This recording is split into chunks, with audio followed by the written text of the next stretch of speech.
विचार बता रहे थे कि भाई जागृत काल में आप इस आत्मज्योति को पृथक करके क्यों नहीं दर्शा पा रहे हैं, उसमें हेतु दे रहा है। तेन असौ कुतश्चित प्रविभज्य मुंजिशिकावत् स्वेन ज्योति रूपेण दर्शितुम न शक्यते इति। किसी भी व्यक्ति के द्वारा यह संभव नहीं है।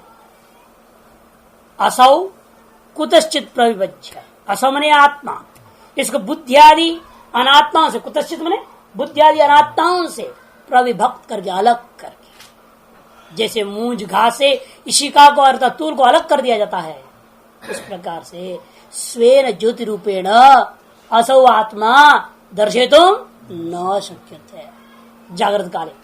खत्म हित दे रहे सर्व व्यापारम तथा अध्यारोप नाम रूपगतम, क्योंकि ऐसा अन्योन्य ध्यास हो रखा है कि नाम रूपगत व्यापार को उस आत्मा में अध्यारोप कर दिया।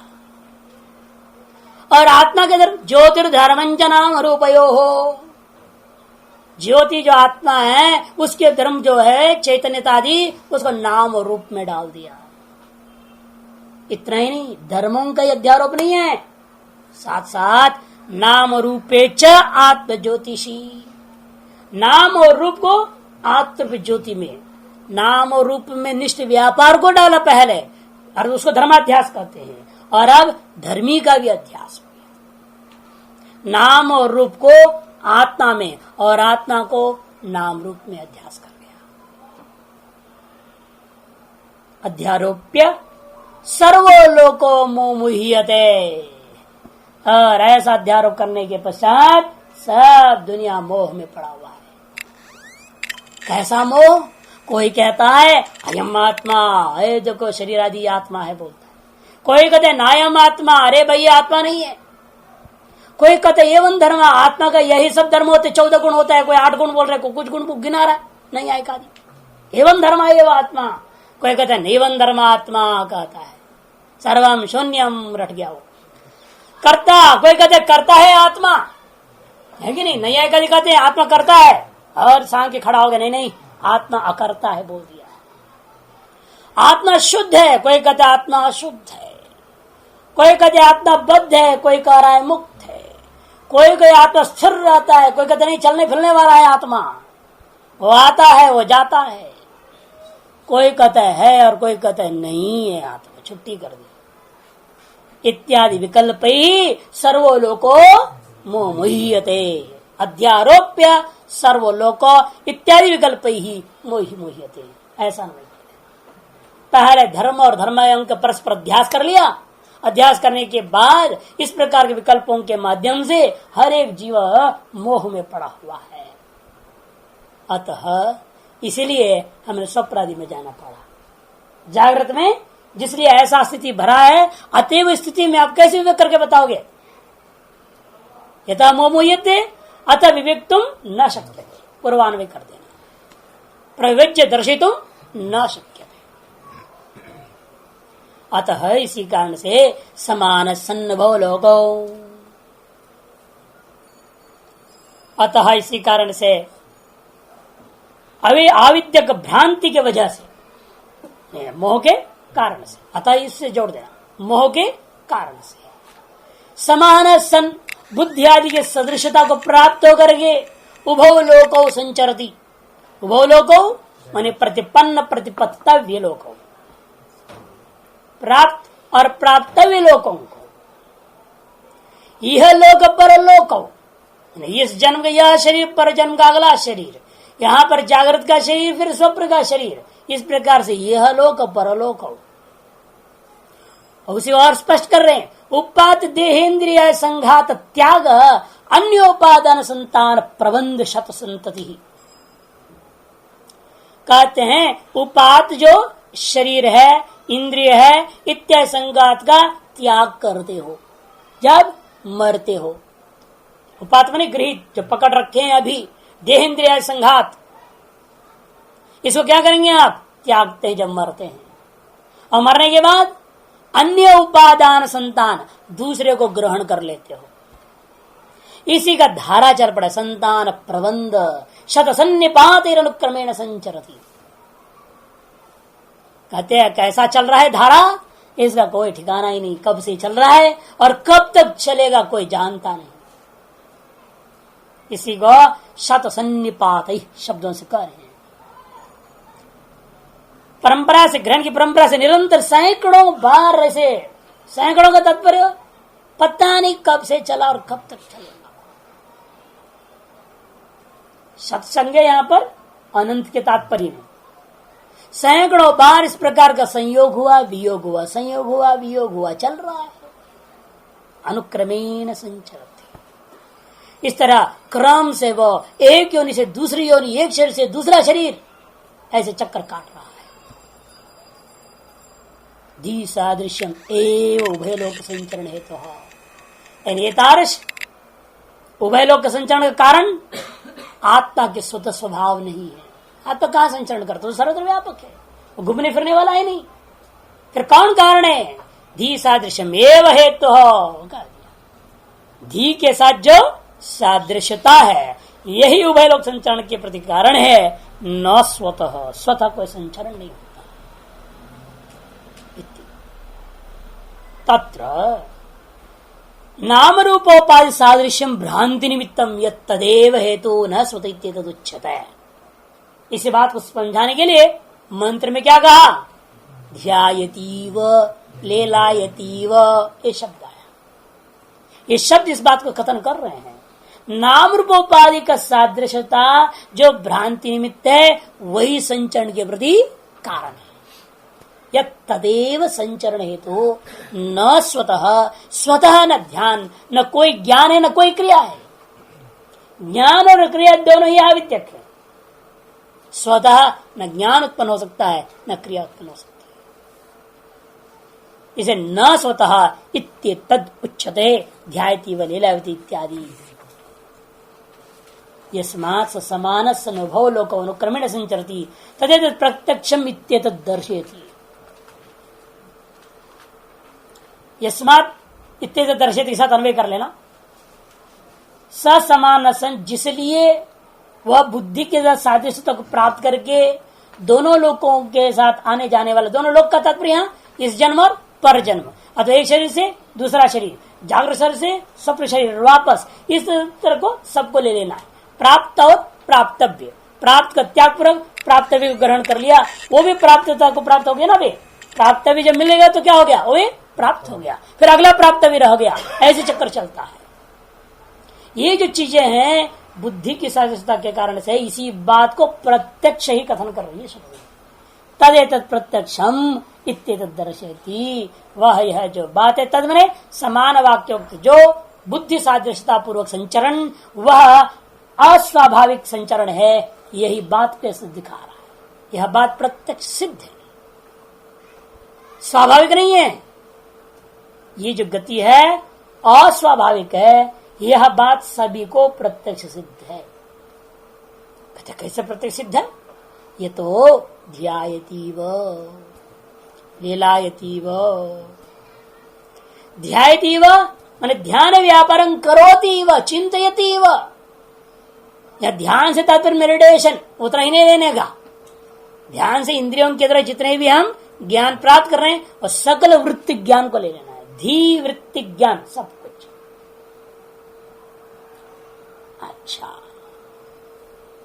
आगे और स्पष्ट करेंगे इसको, देखिए। चिंतित ध्यान व्यापारवतीम बुद्धिम, ध्यान व्यापार वाली बुद्धि को स तत्स्तेन, वह आत्मा उसी बुद्धि में स्थित होकर के चित स्वभाव ज्योति रूपेण, चैतन्य का स्वभाव जो ज्योति रूप के द्वारा अवभाषयन भाषित होता हुआ तत्सदृश, ये आत्मा उस बुद्धिवृत्ति को प्रकाशन कर रहा है, करते हुए उसके सदृश भी हो गया। उसके सदृश होने का नतीजा क्या हुआ? लगता है कि आत्मा ध्यान कर रहा है। ध्यायतीव, जैसे बिजली आई, इसलिए बल्ब को प्रकाशित करूंगा सोच के, और प्रकाशित करने के चक्कर में बिजली रूपा प्रकाश क्या हुआ? बल्ब आकार को प्राप्त कर लिया, है ये नहीं? और वो बल्ब आकार को प्राप्त करते हुए फिर वो भी ऐसा उपाधि मिला उससे, जिससे वो अन्य को भी प्रकाशित करने लग गया। पहले क्या होता है, जो ट्यूबलाइट का आकार उसी आकार में हो जाएगा ना, वो बाद में फिर उस माध्यम से अन्य को प्रकाशित करता है। इसी प्रकार यहां पर भी आत्मा बुद्धिवृत्ति को सब प्रकाशित करने आया, आकर के बुद्धिवृत्ति आकार को पहले प्राप्त कर गया और तद द्वारा सकल विषयों को प्रकाशित कर देता है। इसलिए हम लोग क्या कहते वेदांत में वृत्तिवच्छिन्न चैतन्य कहते ना, प्रमाणावचिन्न चैतन्य ही है, प्रमेयावचिन्न चैतन्य है, प्रमात्रवचिन्न चैतन्य है। यह प्रमात्र चैतन्य क्या है, वो आत्मा ही है। वो आत्मा को हम प्रमात्रवचिन्न चैतन्य कहते हैं। उसे प्रमातृत्व का धर्म अपने मान लिया, ज्ञान कर्तृत्व का धर्म को मान लेते हो, उस आत्मा का नाम प्रमात्रवचिन्न चैतन्य हो गया। और वही आत्मा यह धर्म का जो सदृश हो जाने से प्रमात्रवचिन्न चैतन्य नाम पड़ा। प्रमातृत्व धर्म का सादृश्यता को प्राप्त करने से उसको प्रमात्रवचिन्न चैतन्य कह दिया गया। वही आत्मा जब वृत्ति के सदृश हो जाता है उसका नाम वृत्तिवच्छिन्न चैतन्य हो जाता है। और वही आत्मा घट के सदृश हो जाता है तो घटावचिन्न चैतन्य कर दिया जाता है। अतएव समझाने के लिए कह दिया, यहां से निकलता कहां से निकलेगा थोड़ी, तो उपाधि का संचरण है। उस उपाधि की क्रिया को आत्मा में आरोप करके कह दिया आत्मा यहां से निकलती है और बुद्धि में एकीभूत हो गई। बुद्धि से चक्षु में आ गया आत्मा, चक्षु से घट के पास चला गया आत्मा, फिर वहां से वापस आत्मा लौटता है क्या? ये समझाने के लिए कह दिया जाता है, लेकिन वास्तव में आता जाता कुछ नहीं, ये सब बुद्धि का खेल है। इसलिए कहते हैं तत्सदृशा तत्समान सन ध्यायति इव, दृष्टांत इसलिए आलोकवद एव, जैसे कि प्रकाश आलोक होता है, उसी प्रकार यहां पर भी आत्मा ने उस बुद्धि को, बुद्धि मैंने इसे जित्या लिया ना वहां पर, ध्यान व्यापारवतीम बुद्धिम पहले अर्थ कर दिया, ध्यायती मैंने ध्यान व्यापारं करोति व चिंतेति व, अर्थ खत्म हो गया ध्यायती व का। उसकी व्याख्या कर रहे हैं, ध्यान क्या चीज है, ध्यान व्यापार वाली कौन है, बुद्धि है। ध्यान व्यापारवतीम बुद्धिम अवभाषण के साथ जोड़ेगा, क्रियापद के साथ, उस बुद्धि को प्रकाशित करता हुआ कौन, स वह आत्मा। कैसे कर रहा है, तत्स्थेन उसी बुद्धि में स्थित होकर के, उस बुद्धि से स्थित होने मतलब क्या, बुद्धि अवच्छिन्न चैतन्य हो गया, बुद्धि को व्याप्त कर गया। वो प्रकाश बुद्धि से बुद्धि को व्याप्त कर जाता है। जैसे बिजली जो आई पूरे ट्यूब में व्याप्त कर गया, पूरे बल्ब में व्याप्त कर जाता है उसका प्रकाश। उसे पहले उस उपाधि में व्याप्ति, तदनंतर अन्य में व्याप्ति। उसी प्रकार यहां पर भी वह आत्मा उस बुद्धि को भाषित करने चला और बुद्धि अवच्छिन्न चैतन्य हो गया, बुद्धि से बुद्धि को ही व्याप्त कर गया। उसको कहते हैं स माने वह आत्मा तत्स्थेन बुद्धि में स्थित होकर का मतलब बुद्धि को व्याप्त करके चित स्वभाव ज्योति रूपेण अपने चैतन्य का जो स्वभाव जो प्रकाश रूप है उसके द्वारा तम बुद्धिम ध्यान व्यापारवतीम बुद्धिम अवभाषण करता हुआ क्या हो गया, तत्सदृश, बुद्धि के सदृश हो गया। तो समान बुद्धि के समान हो गया वो, और आप बोलने लग गए मैं ध्यान करता हूं, ध्यायतीव आलोकवदेव अतो भवति चिंतयति इति भ्रांति लोकस्य। इसलिए इस जीव को यह भ्रांति हो जाती है, मेरी आत्मा आज बहुत बढ़िया ध्यान कर लिया, आत्मा ने ध्यान कर लिया, मैंने ध्यान कर लिया, ऐसे इस दुनिया को भ्रांति होती है। अतो लोकस्य चिंतयति आत्मा इति भ्रांतिर्भवति न तो परमार्थतो ध्यायति। परमार्थतः वास्तव में आत्मा ध्यानवान कुछ नहीं करता, आपकी बुद्धि करती है और आरोप लगा दिया आपने जो है आत्मा ने कर दिया। यहां नीचे देने ध्याति में ध्यान मतलब निशेष धीवृत्ति नाम उपलक्षण, समस्त धीवृत्तियों को लेना, तेना दर्शन स्पर्शन श्रवण सब आ गया। दर्शनाद्यपि न तत्र तत्वति बोध्यम, इसे दर्शनादि क्रियाएं भी, यह नहीं कि ध्यान क्रिया औपाधिक है तत्वता नहीं है तो दर्शन क्रिया सत्य क्या नहीं। दर्शन हो श्रवण हो कुछ भी हो, धीवृत्ति जितने भी ज्ञानाकार वृत्तियां हो रही है सारी वृत्तियां औपाधि की होती है, आत्मा का अपना स्वतः कोई चीज नहीं है। तथा क्रिया में आइए, ज्ञान शक्ति क्रिया शक्ति दो ही है संसार में। तथा लेलायती व अत्यंतम चलती व, अत्यंत चाहवान जैसा लगता है, अत्यंत चंचल लगता है। कहते भी बहुत आदमी बड़ा चंचल है, महात्मा बड़ा चंचल है बोल देते हैं। महात्मा का चंचल होगा? महान आत्मा है, चंचल कैसे हो सकता है? महात्मा हो तो चंचल भले हो जाए। तेषु एव कर्णेषु बुद्ध्यादिषु वायुषु च चलत्सु तद अवभासकता। तेषु एव कर्णेषु, वे करण, कौन करण? बुद्ध्यादि और प्राणादि वायुश्च चलत्सु, चल ये रहे हैं। यानी क्या हो गया? तद अवभासकत्वात्, उनको अवभाषण प्रकाशन करने के लिए आत्मा पहुंचा, और पहुंचा क्या? उनके सत्ता में हो गया, तदाकार को प्राप्त हो गया, और आप भी बोलने लगे आत्मा दौड़ रहा है। तद अवभासकत्वात् तद सदृशम तदिति लेलायति व। तब आप करें आत्म ज्योति ही सकल चेष्टा कर रहा है, ऐसे समस्त लोगों को भ्रांति होता है। न तो परमार्थ दक्षिण धर्मकम तत् आत्म ज्योति ही। इसलिए परमार्थतः वह आत्म प्रकाश, वह जो स्वरूपभूत प्रकाश है, वह चलना धर्म वाला नहीं होता। यहाँ पीछे देखो 3 नंबर टिप्पणी में, लेलायनंच सर्वासां क्रियाणाम उपलक्षणम तेन वदनाद्यपि तत्र औपचारिकम एवं विधिध्येयम्। इसलिए ये नहीं समझ, चलना रूपी क्रिया ही नहीं, गमनात्मक एक क्रिया को नहीं लेना, सारी क्रियाएं से लक्षित है। समस्त प्रकार की क्रियाएं, सकल कर्मेंद्रियों से होने वाली सारी क्रियाएं हैं। सकल ज्ञानेन्द्रियों अंत हो या बही हो, सब ज्ञानेन्द्रियों से होने वालों को ध्यान शब्द से लिया, और सब कर्मेंद्रियों से होने क्रियाओं को लेलायति शब्द से ले लिया।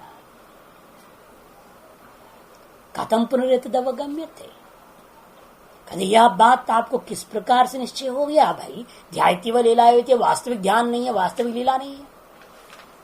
तत्समानत्व भ्रांत रेव उभयलोक संचरण हेतु न स्वतः, बुद्धि सादृश्यता को प्राप्त करना ही तत्समानत्व जो भ्रांति है, बुद्धि की सादृश्यता रूपी भ्रांति ही उभयलोक संचरण आदि के प्रति हेतु है। न स्वतः इति कथम हेतु अवगम्यते, यह बात आपको किस प्रकार से निश्चय कर दे रहे हो?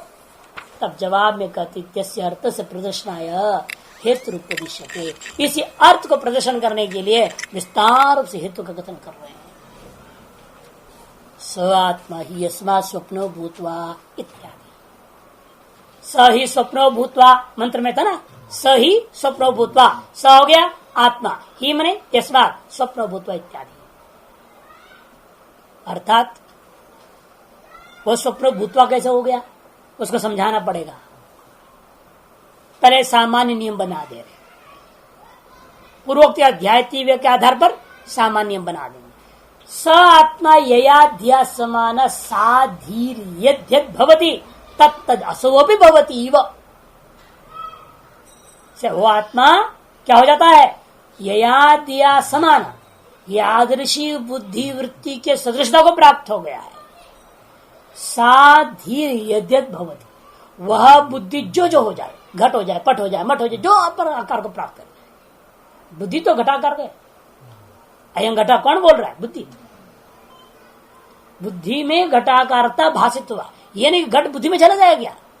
खोपड़ी में कैसे घुसेगा खड़ा है? तो मकान भी घुसेगा, अयं मठा बोल दो तो मठ अंदर खोपड़ी जाएगा। इसलिए वास्तव में चाहता क्या है? हम जो वस्तु देख रहे हैं, वस्तु के आकार विशेष की वासना अंदर बनती है, एक चित्र बनता है, उसको हम संस्कार कहते हैं, वासना कहते हैं। इसे तन्मय हो गया मैंने वासनामयोयं जगत, इसलिए कहा गया, और कुछ नहीं है जगत में। चाहे वो उसको आप पहले से बाहर है, वो भीतर में प्रिंट हो गया मान लो, ये सृष्टि दृष्टिवाद हुआ। ये अनादि काल से भीतर में ही था, जो हम चाहो हमने सोचा तो झट से बाहर दिखने लग गया। दृष्टि सृष्टिवाद है, वास्तव में है ही नहीं, माया दिखा रही है मान लो, अजातवाद हो गया।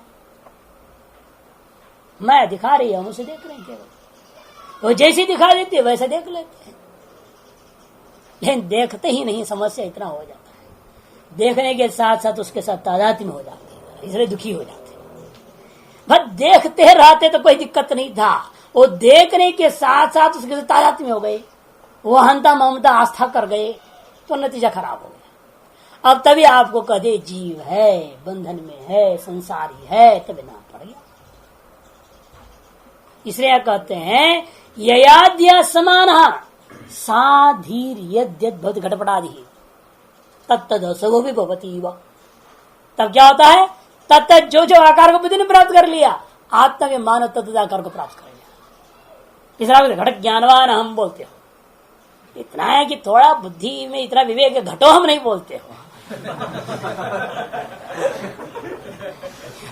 इतनी विवेक जो बड़ा विशेष है, मानना पड़े, कमाल है माया की। यदि ये हो जाता ना, फिर सारा खेल माया का असलियत पता लग जाता, तो फिर कभी भ्रांति नहीं होती आपको। तो तुरंत आपको समझ मैं घट कैसे ठग रहा है, बुद्धि माया ठग रही है, अविद्या झूठी है, निश्चय हो जाता यदि घटोम अनुभव में आ जाता। क्योंकि एक तो शरीर है और घटोम कैसे हो सकता है, असंभव। तो बात स्वतः सिद्ध हो गया, बात स्वतः सिद्ध हो गया तो माया आपको ज्ञान हो गया। इसलिए माया इतनी खेल रची हुई है, कभी आपको घटोम नहीं बोलती है, घट ज्ञानवान हम बोलते हैं। यही एक चक्कर है, इसी का इस गुरु ग्रंथि को जो तोड़ देता है वो माया को पकड़ लेता है, समझ लेता है। इसलिए कहते हैं तत्तद असौ वपि भवति इव। तस्मात्, यस्मात् है ना पहले, ही यस्मात् अयम् तस्मात् यदा सुस्वप्न भवति स्वाववृत्तिम प्रतिपद्यते। जब यह बुद्धि स्वप्न आकार वृत्ति को बना लेती है, तब यह आत्मा क्या हो जाएगा, स्वप्न वाला हो जाएगा। यदा, असो को बाद में जोड़ेंगे, यदा आगे ना धी, प्रतिपद्यते धी, यदा धी स्वाववृत्तिम प्रतिपद्यते तदा सोपि, सोपि माने स्वसो आत्मा भी स्वप्न वृत्ति प्रत्यय, वह आत्मा स्वप्न वृत्ति वाला हो जाता है। यदा धीर जिजागरिष्यति तदा सोपि अतः। और जब बुद्धि जागना चाहेगी तो आत्मा भी जागना चाहने लग जाता है, और बुद्धि जग जाती है, आत्मा जग जाता है। इसी प्रकार का सब व्यवहार होता है। अतः स्वप्नो भूत्वा, स्वप्नन, स्वप्नन वृत्ति, यहां पर लुट प्रत्यय करके स्वप्नन वृत्ति अवभासयन, मैंने स्वप्न रूपी वृत्ति को प्रकाशित करता हुआ। एक नकार को काट भी सकते, स्वप्न वृत्ति में इसी तरह बोल सकते हैं। या स्वप्न धातु है, उसे लुट कर दो, स्वप्न न बनेगा। एक धातु का नकार है, एक लुट के यू को अनादेश हुआ नकार है, वो अना का नकार है। स्वप्न न गलत नहीं है, लुड़ंत है। और अच प्रत्यान कर दो, स्वप्न बन जाएगा। बात एक ही है, स्वप्न भी गलत नहीं है, स्वप्न भी गलत नहीं है। एक लुड़ंत है, एक अच प्रत्यांत है। धातु है स्वप्न धातु। इसलिए काटो तो भी परवाह नहीं, ना काटो तो भी गलत नहीं। अवभाषिन उस स्वप्नाकार वृत्ति को भाषित करता हुआ धिय स्वाववृत्त्याकार भूत्वा, बुद्धि के स्वाववृत्त्याकार को प्राप्त करके इमं लोकम जागृत व्यवहार लक्षण कार्य करने संघातात्मकम लौकिक शास्त्र व्यवहारास्पदम अतिक्रामति। ये जो आत्मा क्या कर दिया, ये बुद्धि ने स्वावृत्त्याकार, धिय स्वावृत्त्याकार अवभाषिन, बुद्धि से उत्पन्न हुई जो स्वावृत्त्याकार है उसको भाषित करता हुआ भूत्वा इमं लोकम। कौन सा लोक इमं लोकम से, ये जो जागृत वाला लोक है, जागृत व्यवहार लक्षण कार्यकरण संघातात्मकम, जहां पर सकल लौकिक और शास्त्रीय व्यवहार को किया करते थे, वह जो जागृत शरीर है, शरीर संघात वाला, उसको अतिक्रामति माने अतिथ्य क्रामति विविक्तेन स्वेन आत्मज्योतिषा। अब तक यहाँ तादात्म्य करके आपको अलग करके दर्शन नहीं हो पा रहा था, अब पकड़ में आ जाएगा। क्योंकि वहां गया तो क्या हुआ, वहां केवल दृश्य ही दृश्य था, उसमें केवल आत्मज्योति काम कर रहा है। अब वहां कोई भाई ज्योति के समान भी सब कुछ है, लेकिन फिर भी भाई ज्योति नहीं है। ये तब मालूम होता है जब जागृत के बाधित हो जाता है स्वप्न। इसे कहते हैं स्वप्नात्मिकाम स्वेन ज्योतिषा विविक्तेन स्वेन आत्म ज्योतिषा अतिथ्य क्रामति। अतिथ्य क्रामति का मतलब अतिथ्य तभी अर्थात तद अभिमानम त्यजति, अर्थात जागृत शरीर आदि का जो अभिमान था, इस अभिमान को त्यागे बिना स्वप्न में नहीं जा सकते। इस अभिमान को त्याग देते हो, बिल्कुल छूट गया। इसलिए पता नहीं रहता आपका शरीर कैसा पड़ा है, कहाँ पड़ा है, क्या हाल है, उसका किसको मालूम। ऊपर चादर ओढ़ा है, नहीं ओढ़ा है, कहाँ निकल गया, खिसक गया है, नहीं हुआ, क्या पता रहता है। क्यों नहीं पता रहता है? कारण इस शरीर के जो शरीरेंद्र संघात है, इसका अभिमान को आप उस समय त्याग चुके हो। उसमें अधिक्रामति शब्द से कह रहे हैं, अर्थात अभिमानम त्यज्य विविक्तेन स्वेन आत्मज्योतिषा। विविक्तेन माने संघात व्यतिरिक्तेन, संघात के साथ जो तादात्म्य अध्यास थी, उस अध्यास को तोड़ करके उस समय आप बैठे हुए हो। उसे व्यतिरिक्तेन स्वेन ज्योतिषा आत्मशा स्वप्नात्मिकां धीवृत्तिम अवभासयन्, स्वप्नात्मिका जो बुद्धिवृत्ति थी उसको प्रकाशित करता हुआ अवतिष्ठते यस्मात् तस्मात् स्वयं ज्योति स्वभाव एव असौ विशुद्ध सन कर्तृक्रिया कारक फल शून्य परमार्थ तो धीसादृश विवाह तो उभय लोक संचार संव्यवहार भ्रांति हेतु हो। इसे निश्चित हुआ अवतिष्ठति, जिसलिए इस प्रकार से उस समय स्वयं आत्मज्योति के साथ विद्यमान रहकर स्वप्न की सारी वृत्तियों को प्रकाशित करता है। लेकिन विलक्षणता यह है, वहां पर स्वप्न की वृत्तियों के विषयों के साथ पूर्णतः अध्यास नहीं होता। ये विचित्रता है। हो जाए फिर वो दूसरा जागृत जैसे हो जाएगा, लेकिन होता नहीं, अलग ही रहता है। उसको ख्याल पूरा शरीर का रहता है। वो आत्म ज्योति जो प्रकाशित जो कर रहा है स्वप्न के पदार्थों का, उसी समय साथ साथ आपके अविद्या में विद्यमान जागृत के योग्य संस्कारों को, वासनाओं को भी प्रकाशित कर रहा है। इसलिए जागृत के योग्य जैसे समय आता है तो तुरंत आत्मज्योति क्या करता है? फोकस बदल देता है। यहां जो स्वप्न की ओर फोकस किया हुआ है, घुमा देते जागृत की ओर फोकस कर देता है। चलो भाई तुम अब जागृत में। ये बात तभी हो सकता है जब आत्मज्योति स्वप्न के पदार्थों के साथ एकीभूत ना हो। जागृत में से आप स्वप्न में कैसे जा पाते हैं? आपको सोना पड़ता है। लेकिन स्वप्न से जागृत अलग से सोए थे क्या? स्वप्न में भी सो जाओगे तब जगोगे क्या? आप जागृत से सो जाते हो तब स्वप्न में देखने लग गए। स्वप्न देखते देखते देखते स्वप्न में ही सो जाओ, और स्वप्न में सोने के बाद तब यहां आओगे, जगोगे नहीं। स्वप्न से जागृत में आने के लिए बीच में सोने की जरूरत नहीं है, लेकिन जागृत से स्वप्न में जाने के लिए बीच में सोने की जरूरत है। इसका मतलब क्या? इसका मतलब यहां जो है ना, जो तादात्म्य अध्यास हो रखा है, जो इतना जकड़ा हुआ है, इसको तोड़ के स्वप्न में जाने के लिए बीच आपको मेहनत करना पड़ता है। मेहनत करना पड़ रहा है कि नहीं? जुगाड़ करोगे, मच्छरदान लगाओगे, सोओगे, तब तो स्वप्न में जाओगे। लेकिन स्वप्न से जागृत में आने के लिए कुछ भी नहीं करना पड़ा।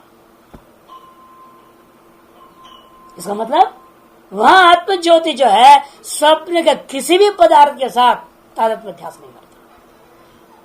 न धर्माध्यास है न धर्मी अध्यास है। वहां बिल्कुल दृष्टा और दृश्य पृथक है। दृष्टा और दृश्य अत्यंत पृथक है। अतएव एक दृश्य से दूसरे दृश्य में आने के लिए उसको देर नहीं लगता, खट सा जाता, कुछ किए बिना आ सकता है। लेकिन यहां ऐसे तादात्म्य अध्यास कर लिया है, जिसलिए उस अध्यास वज्र को तोड़ के अलग अभिमान को छोड़ करके जाना पड़ेगा, तब स्वप्न को हम देख पाएंगे। लेकिन स्वप्न में जो अभिमान आप देख रहे हो, स्वप्न में अभिमान दिखाई दे रहा है उन पदार्थों में, उन शरीर में, सब में, लेकिन वह अभिमान अत्यंत हल्की है, समझो। जैसे यहाँ ठोस है, वहां ऐसा नहीं है, वहां शिथिल है। जैसे कठोपनिषद में 3 दृष्टांत अलग दिया ना, छाया तबोरिव, फिर ब्रह्मलोक पितरलोक, सबका अलग अलग दृष्टांत बनाया। क्यों बनाया? इसीलिए बनाया। वह अत्यंत शिथिल है, और गाढ़ सुषुप्ति में तो और भी शिथिल हो जाता है। क्या दृश्य ही नहीं रह गया, आप ही आप रह गए। तो सुषुप्ति में आप चले जाओगे, वहां तो दृश्य नाम का चीज ही नहीं, जो दृष्टा दृष्टा ही है अपने अविद्या के साथ। अतः झटिति आने में वहां तो और भी मेहनत कम है। यहाँ तो कभी कभी वो स्वप्न का असर रहता है, जगने के बाद थोड़ा डर डर रहता है। जब तो पूरा होश में नहीं आएगा, नहीं यहाँ वाकई में अलग है, यहाँ कोई शेर वेर नहीं है। तो कमरे में शेर दिखाता ना, डर के मारे तो उठा है, और जब देख लेता है वास्तव में शेर नहीं है, कुछ भी नहीं है, डो चोर डकायत बिरी कोई नहीं, तब तो वो मस्त हो जाता है। इन कुछ क्षणों तक वो स्वप्न का असर रहता है, स्वप्न से सीधा आप जागृति में आते हैं। सुषुप्ति में आते हैं तो ये सब मामला नहीं है। क्यों? दृश्य ही नहीं होता, केवल दृष्टा रह गया। इसलिए यहां जागृत में दृष्टा और दृश्य संपृक्त है, एकदम एक ठोस हो गया है। और स्वप्न में दृष्टा दृश्य अलग है, और अंत में सुषुप्ति में केवल दृष्टा रह गया, दृश्य खत्म। इसी को समझाने का प्रयास कर रहे हैं यहाँ पर, तभी आपको समझ में आएगा कि आत्मा वास्तव में ये सब कुछ नहीं हो रहा है, ये बुद्धि का खेल के साथ आप बता दो। इसी को अल्लाह के समाप्त कर रहे हैं। देखिए वो, इसलिए यस्मात् ऐसा है, तस्मात् स्वयं ज्योति स्वभाव है, ये वह विशुद्ध सन, विशुद्ध होता हुआ कर्तृक्रिया कार्य फल शून्य। परमार्थतः कैसा है ये? परमार्थतः कर्तृक्रिया कार्य फलादियों से शून्य है। लेकिन धी सादृश्यमेव तू मैंने किंतु धी के साथ सादृश्य प्राप्त करने के कारण से ही उभय लोक संचार व्यवहार भ्रांति हेतु ये धी के साथ सादृश्यता जो हो गया, यही भ्रांति का कारण है। आत्मा का ज्योति या आत्म स्वरूप या आत्मा कारण नहीं है। धी सादृश्यमेव भ्रांति हेतु असन्वय कर दो। धी के साथ जो सादृश्यता है, यही उभय लोक संचरण आदि सकल व्यवहारों के भ्रांति का कारण है। इतना ही नहीं, मृत्यु रूपाणि च, माता मृत्यु रूपाणि च मंत्र में था, उसकी व्याख्या करते हैं। मृत्यु रूपाणी मृत्यु क्या है? काम कर्म विद्यादि, कामनाएं तज्जन्य कर्म, इन सब के कारण बता विद्या आदि, ये जो है ये सारी चीजों का नाम ही मृत्यु है। न तस्य निद्रूपम स्वतः, कि इस मृत्यु का अन्य कोई स्वतः कोई विशेष रूप वाला हो, ऐसा वस्तु है ही नहीं। मृत्यु नाम का कोई वस्तु जिसका अपना कोई निजी कोई स्वरूप विलक्षण स्वरूप हो, ऐसा कोई चीज नहीं है।